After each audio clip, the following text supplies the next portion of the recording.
మాది వై కొత్తపల్లి గ్రామము. మా నాయనది మా తాతగారిది. మా నాన్నకు అక్కడ 1957లో 5 ఎకరాల 18 సెంట్ల భూమి గవర్నమెంట్ పట్టా ఇచ్చినది. ఆ భూమి వాళ్ళు అప్పటి నుంచి జీవనం అక్కడే సాగించుకుంటూ అక్కడే ఉన్నారు. మాకు కొంత బుద్ధి వచ్చేలాకి మేము ఇక్కడ అనంతపూర్ చేరినాము వచ్చి ఆర్థిక ఇబ్బందుల వల్ల. అందువలన మా నాయన మా అమ్మ ఇంతవరకు అక్కడే ఉంటూ ఆ భూమి సాగు చేసుకుంటూ దాన్ని జీవనం సాగుకుంటూ వాళ్ళు ఇక్కడ. మా నాయన 2009లో చనిపోయినాడు. 2009లో చనిపోయిన తర్వాత మళ్ళీ 2009 డిసెంబర్ నాడు మా అమ్మ పేరుతో మార్చినాక మా అమ్మ అక్కడే ఉంటూ అక్కడ దాన్ని పొలం సాగించుకుంటూ అక్కడే జీవనం గడుపుకుంటుండే. మా అమ్మ 10 ఏళ్ళలో చనిపోయింది. చనిపోయిన తర్వాత నేను 10 ఏళ్ళలో ఆతుమ మండలం ఎంఆర్ఓ గారిని కలిసినాను. ఆయన మా పాస్బుక్లు మా రికార్డులు చూసి నా పేరుతో ట్రాన్స్ఫర్ చేసినాడు. నా పేరుతో పాస్బుక్ కూడా వచ్చింది. 1 బేడంగులు కూడా రెడీ చేసినారు. దాన్ని చేసుకుంటూ మేము పొలంలోకి సాగుపోయేటప్పుడు ఇక్కడ అనంతపురం నుండి ఈశ్వరాయ్ కొడుకులు 3 ధనంజనేయును, ఎరిస్వామిను, ఆదినారాయణను, ఇక్కడ వెంకటలక్ష్మి వాళ్ళకి లీడరు. వెంకటలక్ష్మి అనేమో వాళ్ళకు మేనమామ కూతురు.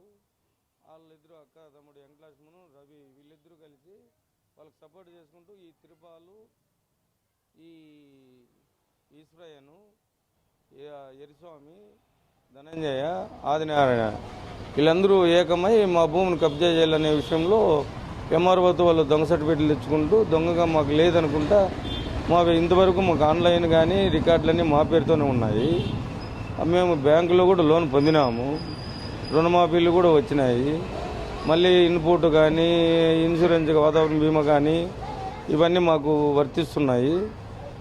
వీళ్ళు ఎంఆర్ఓ గారు పోలీస్ ప్రొటెక్షన్ కూడా ఇచ్చినాడు. మీరు పోయి వాళ్ళ పొలం లేకపోయి వాళ్ళు విత్తనం సాగు చేసేటప్పుడు సపోర్ట్ చేయండి అని ఎంఆర్ఓ గారు ఇస్తే దాన్ని ఎస్ఐ శ్రీనివాసులు అనే అతను మా భూమిలోకి వాళ్ళని పోలీసు సిబ్బందిని పంపుకోకుండా మాకు ఇబ్బంది పెట్టించి వాళ్ళకే సపోర్ట్ చేసి మళ్ళీ మా మీదే కేసు పెట్టి మాకు కేసు పెట్టినారు.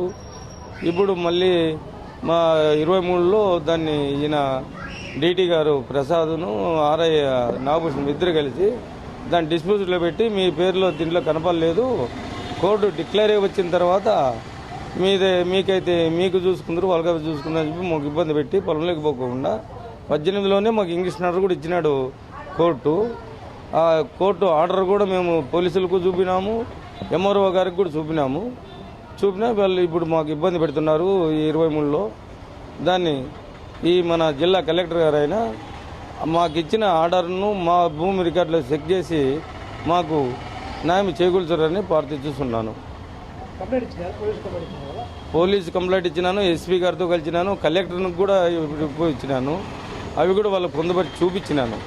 ఎస్ఐ గారికిను, సిఐ గారికిను, డిఎస్పీ గారికి 3కు చూపించినాను.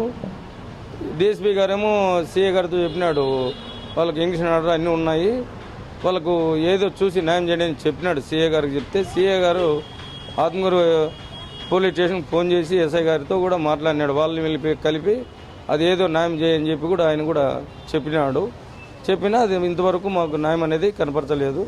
అందుకు కలెక్టర్ దయచేసి మాకు ఇది న్యాయం చేకూర్చాలని కోరుతున్నాను. మరిన్ని వీడియోస్ కోసం ఛానల్ ని సబ్స్క్రైబ్ చేయండి. లేటెస్ట్ అప్డేట్స్ కోసం వాట్సాప్ ఛానల్ ని ఫాలో చేయండి.